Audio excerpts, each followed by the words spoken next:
नमस्कार दोस्तों, ऑफिशियल सरकारी आदमी में आपका बहुत बहुत स्वागत है। आज हम बात करेंगे मिलिट्री कॉलेज में निकली है इलेक्ट्रॉनिक्स एंड मैकेनिकल इंजीनियरिंग की भर्ती, जो कि ऑफलाइन फॉर्म है। आप लोकेशन देख लीजिए, ऊपर ये पिन G900453। अब बात करेंगे कि किन किन पोस्ट पे निकली है और आपको क्या क्या चीज़ होगा, एलिजिबिलिटी चाहिए।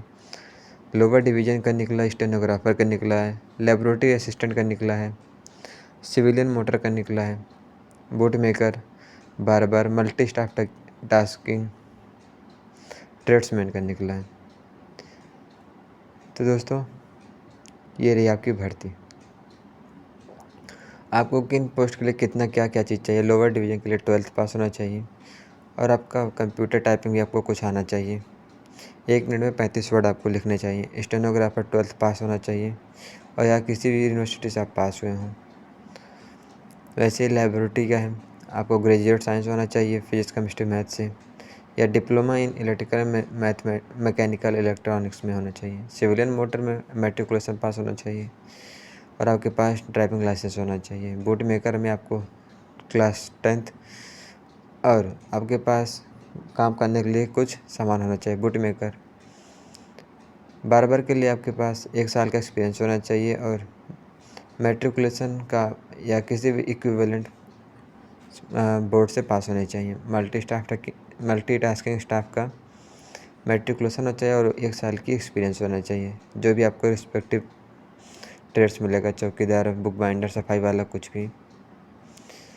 आपके दोस्तों एज लिमिट होगा 18 से 25 साल।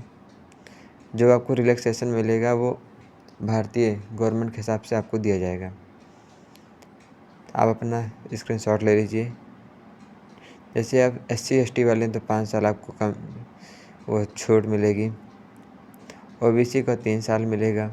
जो विकलांग हैं उनको 10 साल मिलेगा। SC ST वालों को 15 साल का मिलेगा एंड OBC वाले को 13 साल। एक्स सर्विसमैन को 3 साल का या उससे ज़्यादा मिल सकता है, या भारतीय रूल के हिसाब से आपको मिलेगा। डिपार्टमेंटल के लिए आपको 40 से 45 उम्र आपकी होनी चाहिए, इतना हो सकता है। और विडोज़ के लिए 35 ईयर से 40 ईयर मेंबर आप इसमें भर सकते हैं। दोस्तों, अब हम आगे बढ़ेंगे, लेकिन आप लोग चैनल को सब्सक्राइब, वीडियो को लाइक ज़रूर करें। आप लोग जब चैनल को सब्सक्राइब, वीडियो को लाइक करते हैं तो हमारा भी प्रोत्साहन बढ़ा रहता है, उत्साह होता रहता है। नोट यहाँ पे दिया गया है, SC ST को अगर अनरिजर्व पोस्ट के लिए भरते हैं तो उनको कोई भी छूट नहीं मिलेगी। एज रिलैक्सेशन उन्हीं को मिलेगा जो वैलिड सर्टिफिकेट देंगे, कास्ट सर्टिफिकेट है कैटेगरी का। डेट ऑफ बर्थ जो होगा आपको, जो 10th के मार्कशीट में होगा वही मान्य होगा, बाकी कुछ मान्य नहीं होगा। इसमें एक चीज़ और दिया है, आपको all India transfer liability and field service liability rules हैं, यानी कि आपको कहीं भी भेजा जाएगा, आप ऑर्गेनाइजेशन के हिसाब से चलेंगे। हाउ टू अप्लाई में बताया गया है, आपको एक 10 रुपये का स्टाम्प खरीद के 10.5 सेंटीमीटर का एक इन्वेलप आता है, उसमें फॉर्म भर के भेजना होगा। फॉर्म नीचे मैं आपको दिखा दूँगा। लास्ट डेट है जिस दिन, या 21 दिन के अंदर आपको यह भेज देना है और 28 दिन आपको लगेगा अरुणाचल प्रदेश, जम्मू कश्मीर, लद्दाख, सिक्किम, इन लोगों के लिए। कैंडिडेट जो है उनको सिर्फ एक ट्रेड के लिए सिर्फ भर्ती फॉर्म भर सकते हैं। अगर आप पहले से सरकारी नौकरी कर रहे हैं तो आपको NOC, नो ऑब्जेक्शन सर्टिफिकेट लाना ही पड़ेगा। चलिए आगे बढ़ते हैं। परसेंटेज बनेगा वो आपके क्वालिफ़िकेशन के हिसाब से बनेगा। No weightage will be given additional higher qualification. उसके बाद नो एडमिट कार्ड रिजेक्शन, यानी कि आपका कुछ फॉल्टी पाया जाता है तो आपको एडमिट कार्ड नहीं दिया जा सकता है। Incomplete and invalid incitement candidate. तो दोस्तों DAVP जो आपको जहाँ पे एडवर्टाइजमेंट आप देखिए वहाँ पे आपको एक वो मिला होगा, तो 1 नंबर मिलेगा, उसको भर के भेजना है। अगर आपके पास एक से ज़्यादा पत्नी है तो आप फॉर्म नहीं भर सकते। और Canvassing in any form of disqualify the candidate. No inquiry or correspondence will be entertained. ठीक. The selection board shall not be responsible for any lapse of the part of the candidate. अगर आप selection देने गए तो अगर आपको वहाँ पे कुछ हो जाता है तो इसका रिस्पॉन्सिबिलिटी ऑर्गेनाइजेशन का नहीं होगा।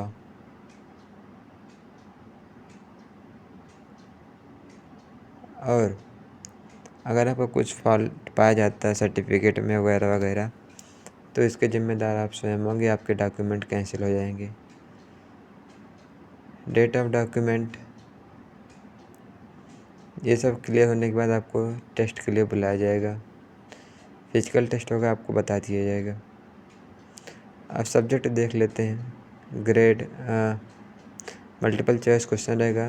क्लर्क के लिए, स्टेनोग्राफर के लिए 25-25 क्वेश्चन आएंगे। जनरल अवेयरनेस, जनरल इंटेलिजेंस, और हर एक क्वेश्चन 1 मार्क्स रहेगा। जनरल इंग्लिश के 50 क्वेश्चन, न्यूमेरिकल एप्टीट्यूड के 50 क्वेश्चन, टोटल 150 क्वेश्चन आएंगे 150 मार्क के। बार्बर के लिए, मल्टीटास्किंग स्टाफ के लिए, ट्रेड्समैन के लिए 50-50 रहेंगे। General awareness, general intelligence, English के 25, न्यूमेरिकल एप्टीट्यूड के 25, 50 question 25, 150 question 150 mark. Date and place आपको एडमिट कार्ड पे मिल जाएगा कहाँ पे आपका सेंटर गया हुआ है। Written test will be conducted for all trades, सभी के लिए होगा रिटन टेस्ट।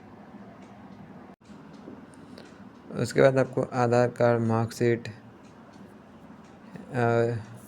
मेट्रिकुलेशन के सर्टिफिकेट, अगर आपको कोई SC/ST वाले हैं और आपको रिजर्वेशन चाहिए तो उसका सर्टिफिकेट, फिजिकल हैंडीकैप का certificate, discharge certificate and copy of PPO in case of ex serviceman, अगर आप एक्स सर्विसमैन तो हैं तो NOC, no objection certificate, address proof चाहिए आपका, passport, ration card, voter card, driving licence, कुछ भी। अगर आप विडो हैं या डाइवोर्स्ड वुमेन हैं तो आपको कोर्ट से एक जजमेंट का वो बनता है, कॉपी बनता है, वो आपको लाना पड़ेगा certificate. Candidate on selection liable transfer anywhere, आपको अगर आप सेलेक्ट होते हैं आपको इंडिया में कहीं भी भेजा जा सकता है। आपके ऊपर कोई भी केस नहीं होना चाहिए। The unit will not be responsible for paying any compensation in case of injury, अगर कुछ हो जाता है आपको तो आपको यूनिट कोई भी कंपनसेशन नहीं देगी, चाहे आपका मर ही क्यों ना जाए। तो इस चीज़ का ध्यान रखिएगा तब आप भर्ती में जा सकते हैं।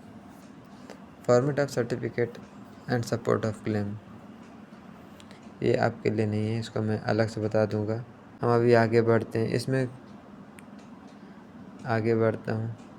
ये the authorities complete of stick, हाँ, जो आपका कास्ट सर्टिफिकेट रहेगा वो डिस्ट्रिक्ट मजिस्ट्रेट के द्वारा होगा या executive magistrate, extra assistant commissioner, collector, deputy commissioner के द्वारा होगा। चीफ प्रेसिडेंसी मजिस्ट्रेटिंग के द्वारा। Revenue officer not below the rank of tehsildar, tehsildar से नीचे बिल्कुल भी नहीं होना चाहिए।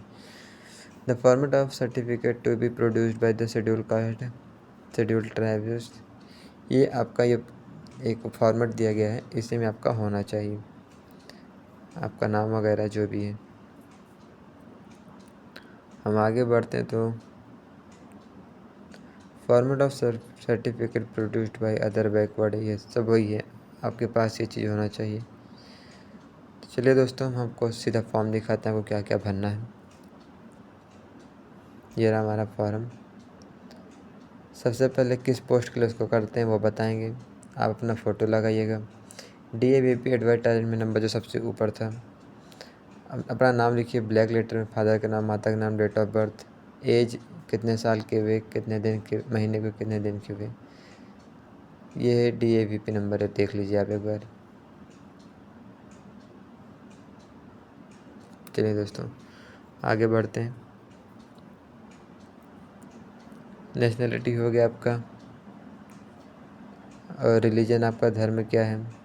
आपको अपना एड्रेस डालना रहेगा और परमानेंट एड्रेस दोनों डालना रहेगा। इनकेस आप कहीं इधर उधर होते हैं तो आपको जानकारी, तो यूनिट को जानकारी में होना चाहिए।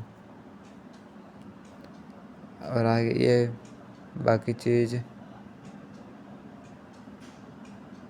थोड़ा क्लियर नहीं है, अगर आपको चाहिए इसका लिंक तो आप हमें बताइएगा, हम आपको कमेंट करिए आप, मैं आपको पर्सनली भेज दूँगा।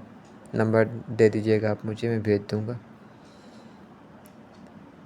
थोड़ा क्लियर नहीं हो रहा है ये चीज़। बाकी आपको बहुत ही सिंपल प्रोसीजर है, आप भर सकते हैं आराम से, कि कहीं पे भी आपको दिक्कत नहीं आएगी। तो दोस्तों, अगर आपको सब कुछ समझ में आ गया तो आपसे एक छोटी सी निवेदन है कि चैनल को सब्सक्राइब, वीडियो को लाइक ज़रूर करिए। आप लोग हमारे चैनल के बारे में एक चीज़ जान लीजिए, मैं अपने चैनल पर सिर्फ सरकारी नौकरी ही लेके आता हूँ, जिससे कि आपकी सरकारी नौकरी बन सके। धन्यवाद दोस्तों, मिलते हैं आपको नेक्स्ट वीडियो में। Please subscribe.